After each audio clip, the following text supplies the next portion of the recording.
So a meteor is basically a particle, a solid particle that's out in space. And a meteorite is a particle that was out in space that came through the atmosphere and had enough mass to survive the atmosphere and land on Earth. So the perfect website to go to is something called AMSmeteors.org. So it's AMSmeteors.org, and they have a list of meteor showers and when they happen and how bright the moon will be, because if the moon is very bright in a full moon, because there's many others between now and August, you won't be able to see them. So it doesn't really matter because the moon will interfere. So the next meteor shower that we'll be able to see are the Capricornids. They're going to be in July and into August, but maybe one of the most famous are the Perseids, and those happen in August. Those are the most famous because they are usually the brighter ones to be able to see.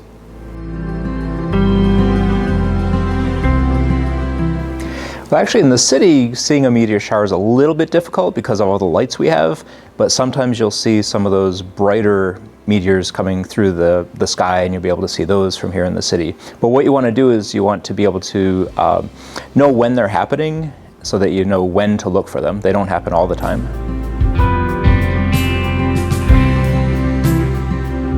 The best place to go is probably the darkest place you can go to. So maybe a park or maybe somewhere outside of the city that's farther away from the lights that you have.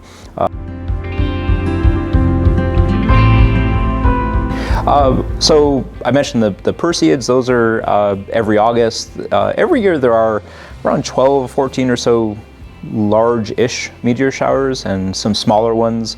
They happen throughout the year. So again, it's best to kind of look at some calendars online, or sometimes you hear about them on the news when they'll be visible, because when they're visible for a couple of days, but there's usually one day where they should be the best to see. Meteor storm is when you have an event that is about 100 meteors or 1,000 meteors per minute, sorry. So when you have 1,000 meteors per minute, that's considered a storm. When you have a meteor shower, it's usually 100 to 200 every hour.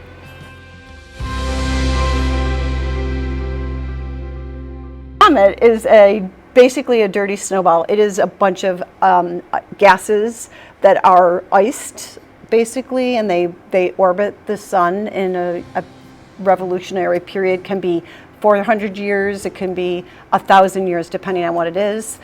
It only is visible when it orbits the sun, and it will actually cause some meteors to happen because sometimes the particles get broken off from the ices and the solids that make up the comet, and it will throw them out into outer space. A fireball is basically anything trying to get through Earth's atmosphere, and it produces a fireball. So it can be a large meteor that is coming through our atmosphere, and it produces a fireball.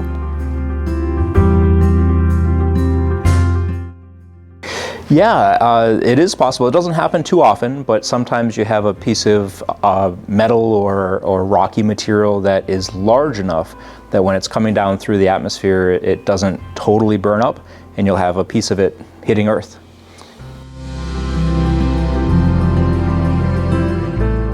So surprisingly, a lot of the meteors that you see in a meteor shower are pieces of rock or metal that are maybe about the size of a piece of sand or maybe a pebble. So they're pretty small, and that's why when they're coming through the atmosphere, you might see a streak of light that is only a certain length because they're burning up. Some of them, like one of your other questions, is about that was about how we might be able to have some meteors that hit Earth. Those are going to be bigger. Generally, if the object is bigger than a basketball, they're going to hit Earth. And actually, this is an example of a meteorite. So a piece of metal that has come down and come through our atmosphere, not totally burning up, and hit Earth, and then was found by people.